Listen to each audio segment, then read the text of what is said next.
it sort of lives inside of the people who you talk to. And it really is a way that they communicate with you. I liked Wonder Woman. I hadn't really thought about it in many years until this Me Too movement came about. It's one of those things that you put, in your rearview mirror. So, in 1976, Lynda Carter was just another struggling actress willing to do anything for a role. When Francis Ford Coppola offered her a part in Apocalypse Now, she said yes to something that would haunt her legacy.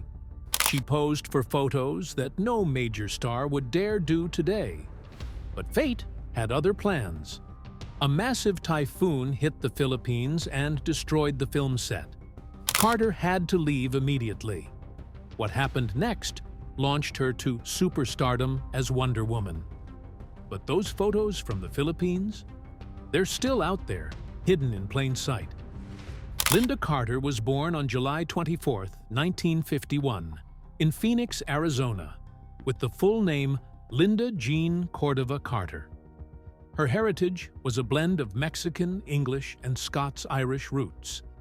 Her mother, Juanita, had come from Salamanca, Mexico, and worked as a secretary while struggling with alcoholism. Her father, Colby, ran a small electrical contracting business that barely supported their family. They lived in a modest house worth about $8,000 in a working-class neighborhood, and the challenges of their mixed heritage during the 1950s shaped much of Lynda's early life. Casting directors later admitted they were unsure of her screen potential because her striking cheekbones and dark features didn't match the typical beauty standards of Hollywood. Yet these same traits would one day set her apart and help her win the role that made her famous. Her love of performing began when she was only 5 years old. In 1956, she stepped onto a small stage at the Arizona State Fair, holding a microphone almost as big as she was. She sang the ballad Frankie and Johnny, a song that told the shocking story of a woman shooting her unfaithful lover. The unusual choice amazed the crowd, and the judges awarded her first place, along with $25, which would equal about $280 today. Her mother had secretly entered her into the competition, hoping for a bit of extra income. That single performance lit a fire in Lynda, and she spent her childhood singing at church events, community centers, and even on local television shows. By 8, she was earning up to $20 each weekend, performing her favorite tune, How Much Is That Doggy in the Window? So many times, she lost count. Those early experiences taught her how to command an audience. Years later, in 1972, she entered the Miss World USA pageant in Miami as the representative from Arizona. Many saw her as a strong favorite, but behind the glamour, the event was mired in corruption. Reports later revealed that bribes had been passed to certain judges, and winners were often chosen for their marketability rather than fairness. Lynda made it to the semifinals but left crushed, sinking into weeks of despair as she considered giving up entertainment altogether. She later described it as the most devastating moment of her young life. But in the end, that disappointment freed her from the pageant world and pushed her toward acting, where she could make her own mark. Before her breakthrough, she endured the harsh life of a nightclub singer. From 1970 to 1973, she performed 6 nights a week in smoky lounges and small casinos, first in Phoenix and later in Las Vegas. At the Torch Lounge in Phoenix, she sang for as little as $50 a night, often to an audience of only a handful of people. In Vegas, she landed jobs at smaller casinos like the Mint and El Cortez, where the pay was slightly better, but the conditions weren't. She shared dressing rooms with comedians and strippers, slept in a rundown motel, and sometimes needed steroid injections to keep her voice strong through the cigarette smoke. One night in Reno, a drunk threw a beer bottle that barely missed her head. The money was barely enough to survive, but those years taught her resilience and how to connect with a crowd, lessons she carried into her acting career. Her personal life changed in 1974 when she married Ron Samuels, a powerful Hollywood talent agent 15 years older than her. Their lavish Beverly Hills wedding looked glamorous on the outside, but behind closed doors, the marriage was controlling and painful. Samuels managed nearly every detail of her life, from her career decisions to the clothes she wore, while taking a hefty cut of her earnings. He negotiated her contract for the Wonder Woman series at $5,000 per episode, but he kept an unusually large portion of her paycheck for himself. Over time, Lynda discovered he had been taking even more money behind her back. The marriage ended after 5 years, leaving her in a bitter fight to recover what she had lost, both financially and emotionally. Francis Ford Coppola was riding high after the success of The Godfather, and that success gave him the freedom to take risks with his next project, Apocalypse Now. One of his boldest choices was casting a young Lynda Carter in the role of Miss May, one of the Playboy playmates in the legendary USO show sequence. Carter flew to the Philippines in early 1976, where Coppola had a massive set built just for the scene. The idea was to capture the surreal moment of playmates entertaining troops in Vietnam, only for the excitement to spiral out of control. During her brief time on the set, Carter posed topless for a mock Playboy centerfold created as a prop for the film. The oversized photo, about 23 inches by 11 inches, was styled like a real magazine spread with party jokes and filler text on the back. These images remain the only nude photographs of her entire career, which makes them a curious piece of film history. Even after she left, Coppola kept her centerfold in the final cut. It can still be spotted in scenes aboard the patrol boat, a small but lasting trace of her presence in one of cinema's most famous war epics. Her departure wasn't planned. In May 1976, Typhoon Olga slammed into the Philippines with winds reaching 150 kilometers per hour. Some areas were drenched with 50 inches of rain, and the destruction was overwhelming. At Iba, where Apocalypse Now was filming, as much as 80% of the elaborate sets were wiped out, including the huge USO stage. The storm killed 374 people, left over 1.3 million homeless, and caused around $70 million in damage. On set, generators were flooded, dolly tracks were buried under mud, and the crew's supplies washed away.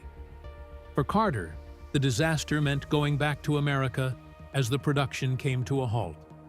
What happened next would change her life. While she was back home, she got word that she had landed the role of Wonder Woman.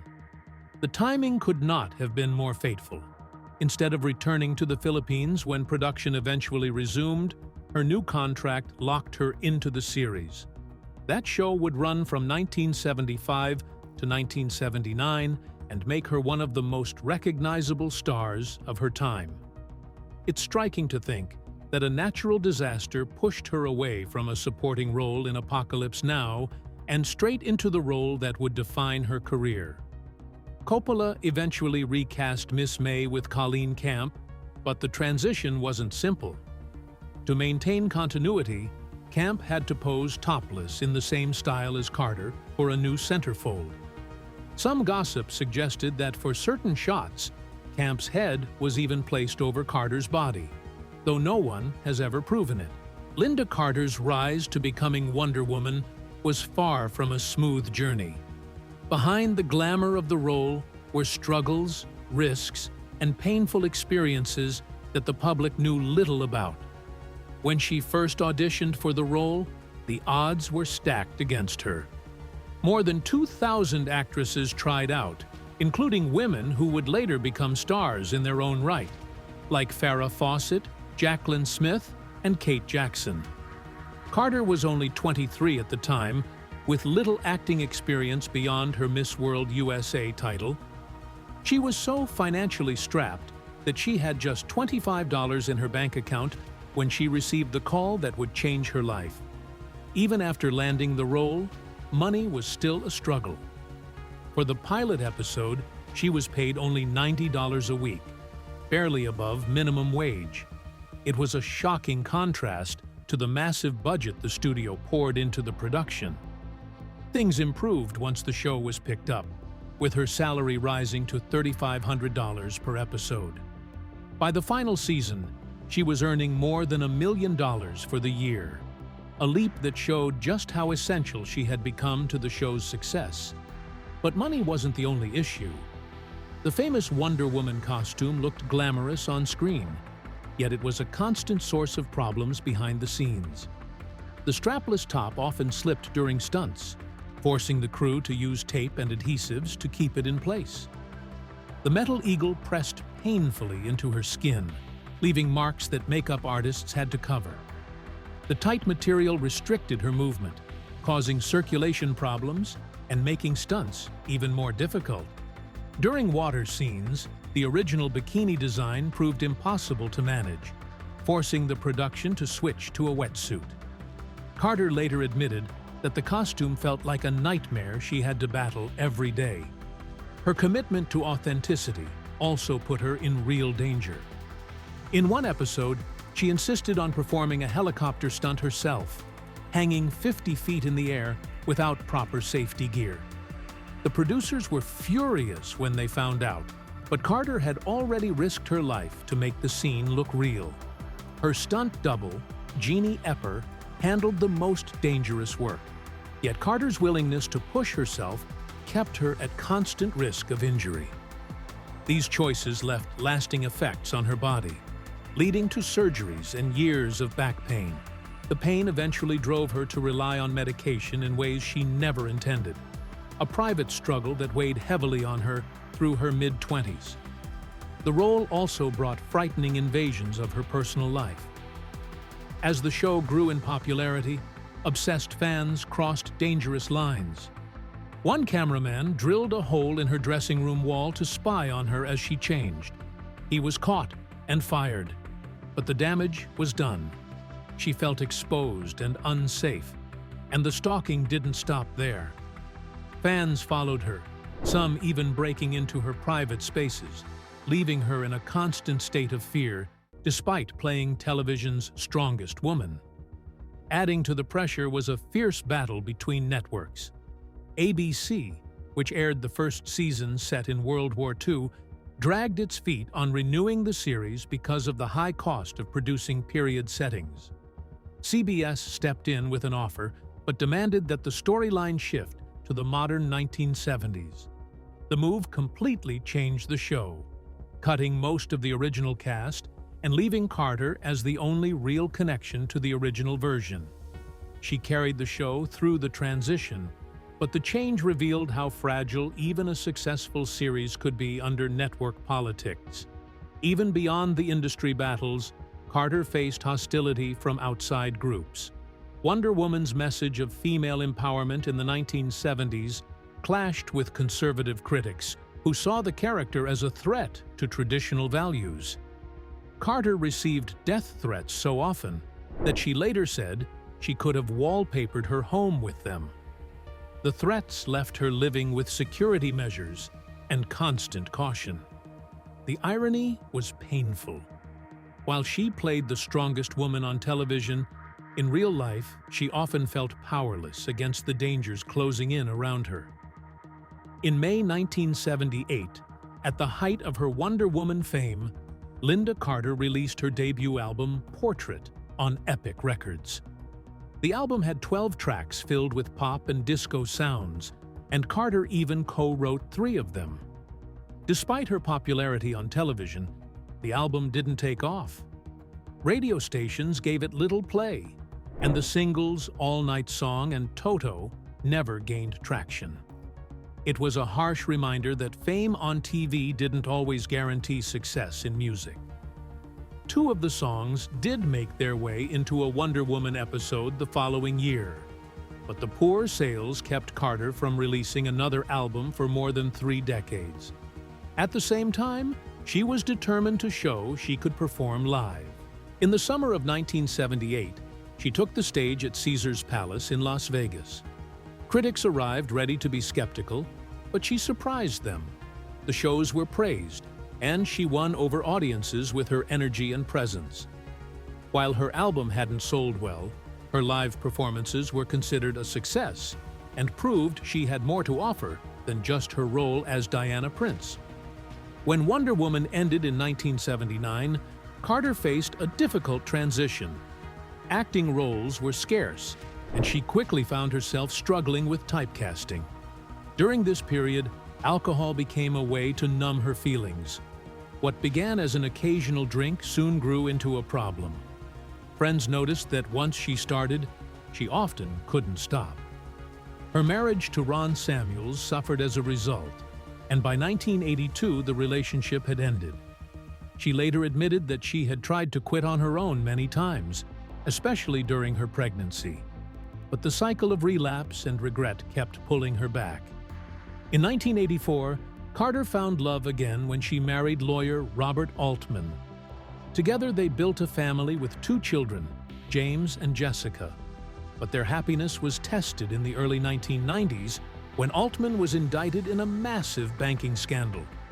The case carried the threat of prison, and the trial was watched closely by the media. Through it all, Carter stood by him, attending every hearing. When the jury finally acquitted him of all charges, she leapt into his arms in relief, as the nightmare of nearly 3 years was finally over. Even as her marriage found stability, Carter's personal struggles continued. The years after her first marriage had been marked by heartbreak, including a miscarriage, which deepened the pain she was already carrying. Alcohol remained her way of coping, and by the late 1990s, it had become impossible to ignore. This time, with her husband's support, she sought help in a Maryland rehabilitation center. The process was grueling, but she admitted it was the only way forward. Therapy and support groups helped her face the reasons behind her drinking. For the first time, she no longer felt alone. In 2008, she publicly shared her story of addiction and recovery, hoping it would encourage others to seek help. Her battles didn't end there. In 2003, her mother, Juanita, was diagnosed with Alzheimer's. Once a strong and independent woman, Juanita began to lose her memory and independence. Carter traveled often to care for her, watching the slow decline with both love and heartbreak.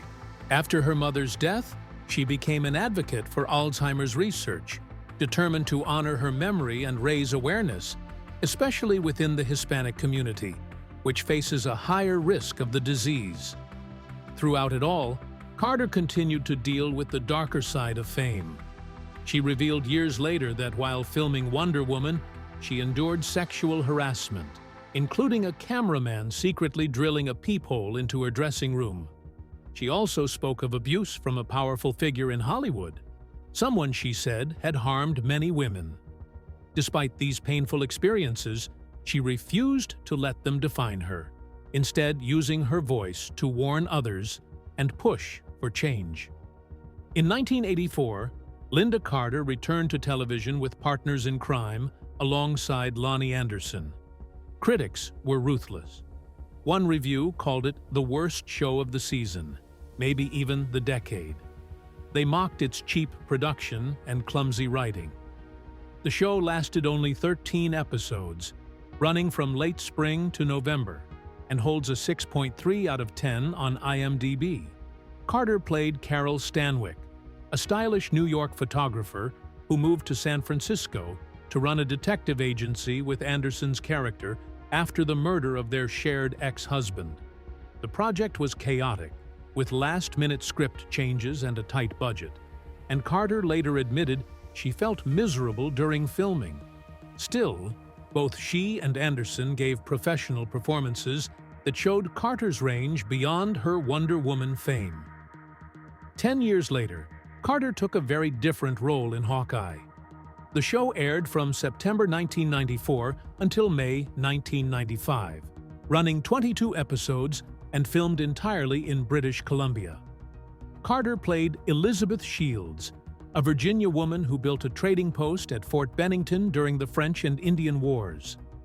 Her story began with tragedy when her husband William was betrayed and killed by his brother Captain Taylor Shields. From there, she grew into an independent businesswoman while developing a relationship with Lee Horsley's Hawkeye. The series earned a 7.8 out of 10 on IMDb, far better than Partners in Crime, and showed that Carter could lead a serious drama. In the 2000s, Carter used clever guest appearances to connect with new audiences. On Smallville, she tied herself back to the DC universe that first made her famous, while her 2013 role on 2.5 Men was a wink to her legend. She played herself as Alan Harper's childhood crush, turning the episode into a playful nod to her iconic status. These appearances, along with spots on shows like Law & Order, kept her in front of both superhero fans and mainstream comedy viewers. In 2005, Carter took a role that blended nostalgia with fresh appeal. She played Principal Powers in Disney's Sky High, a film about a high school for superheroes. Her character, secretly a cosmic energy comet, intimidated the students from the moment she stepped into the hallway. Carter herself convinced director Mike Mitchell to expand the character's powers, insisting that casting the original Wonder Woman meant the role had to carry real weight. The film earned $63.9 million in the United States and introduced Carter to a new generation of families and children. In 2016, she made her most significant return to superhero television with Supergirl. Carter played President Olivia Marsden, the first female president in the show's universe. Fans were thrilled to see the original Wonder Woman cast as a powerful leader. Her character first appeared in the episode Welcome to Earth, where she supported alien rights legislation. The biggest twist came later, when Marsden was revealed to be a Durlan shapeshifter, a secret hidden for several seasons. The role ran from 2016 to 2018 and marked her most substantial recurring part since Wonder Woman. 2 years later, in March 2018, Carter revealed disturbing experiences that she had kept quiet about for decades. She said a cameraman on the Wonder Woman set had drilled a hole into her dressing room wall to spy on her. He was eventually fired after the discovery. She also shared that she had been harassed by a powerful Hollywood figure who had already faced consequences during the Me Too movement. Carter admitted she never reported the incidents at the time, asking who would have believed her. That same year, Carter also found herself in the middle of a debate when director James Cameron dismissed Gal Gadot's Wonder Woman. He called the film a step backward and said Gadot was nothing more than drop-dead gorgeous. Carter fought back publicly, telling Cameron to stop dissing the film and defending both Gadot and director Patty Jenkins. She reminded him that women were more than the sum of their parts and accused him of not understanding the character. While her defense was strong, later comments suggesting that Wonder Woman 3 might only happen with enough fan pressure led to speculation about tension between her and the newer version of the role. Robert Altman's career once brought Lynda Carter more pain than comfort. In the early 1990s, he was pulled into the collapse of the Bank of Credit and Commerce International, a scandal called the biggest in financial history. Nearly $20 billion were lost, stolen, or misused. Altman, then president of First American Bank, faced 8 felony charges that included bribery and deceiving the government. The case dragged on for 2.5 years. His trial alone stretched across 5 months, with 45 witnesses and 15,000 pages of testimony. Both he and his mentor, Clark Clifford, lost their powerful bank jobs and the law firm they had built together. Though Altman was acquitted in 1993, the financial wreckage left behind was massive. Through it all, Carter refused to leave his side. She told the Washington Times she was certain the truth would win out and that she stood firmly behind her husband. Rumors later swirled that Carter had spent decades fighting Warner Brothers for royalties tied to Wonder Woman merchandise.